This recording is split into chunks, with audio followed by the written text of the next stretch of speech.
स्वागत है तत्सत में, आपका चैनल जो आपको पुराणों और वेदों की कालातीत कथाओं से जोड़ता है। आज हम लेकर आए हैं विष्णु पुराण की एक कथा, सुदर्शन चक्र की उत्पत्ति और महत्व की कहानी। यह दिव्य अस्त्र केवल एक हथियार नहीं, बल्कि धर्म और ब्रह्मांडीय संतुलन का प्रतीक है। प्राचीन समय में कई असुरों का नाश करने के बाद भगवान विष्णु को यह महसूस हुआ कि उन्हें ऐसा अस्त्र चाहिए जो धर्म की रक्षा कर सके और ब्रह्मांडीय व्यवस्था बनाए रख सके। इसके लिए उन्होंने भगवान शिव को प्रसन्न करने के लिए तपस्या करने का निश्चय किया। भगवान विष्णु की तपस्या से प्रसन्न होकर भगवान शिव प्रकट हुए और बोले, विष्णु, मैं तुम्हारी तपस्या से प्रसन्न हूं, क्या वरदान चाहिए?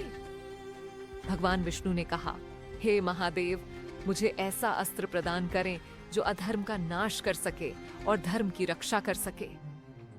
भगवान शिव मुस्कुराए और विष्णु को दिव्य वास्तुकार विश्वकर्मा के पास जाने की सलाह दी ताकि वह उनके लिए यह अस्त्र बना सके। विश्वकर्मा, जो देवताओं के दिव्य वास्तुकार थे, उन्होंने सुदर्शन चक्र बनाने का कार्य आरंभ किया।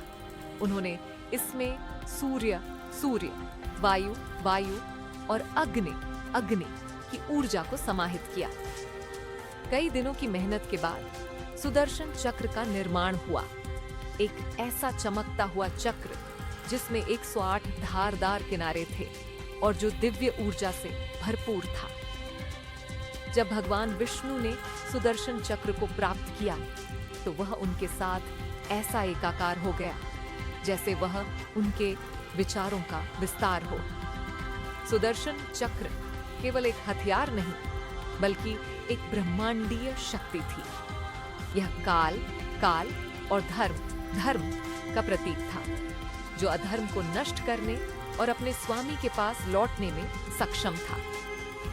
इस दिव्य अस्त्र की परीक्षा के लिए भगवान विष्णु ने एक शक्तिशाली असुर सेना को बुलाया।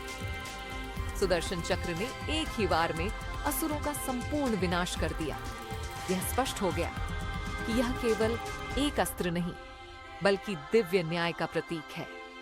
सुदर्शन चक्र धर्म, न्याय और अनहोनी और अधर्म के नाश का प्रतीक है। विष्णु पुराण में इसे ब्रह्मांडीय संतुलन बनाए रखने का दिव्य अस्त्र कहा गया है। यह हमें सिखाता है कि धर्म की शक्ति हमेशा अधर्म पर विजय प्राप्त करेगी। यह कालातीत कथा हमें धर्म की रक्षा और अधर्म के विनाश के महत्व की याद दिलाती है। हमारे साथ इस यात्रा पर जुड़ने के लिए धन्यवाद।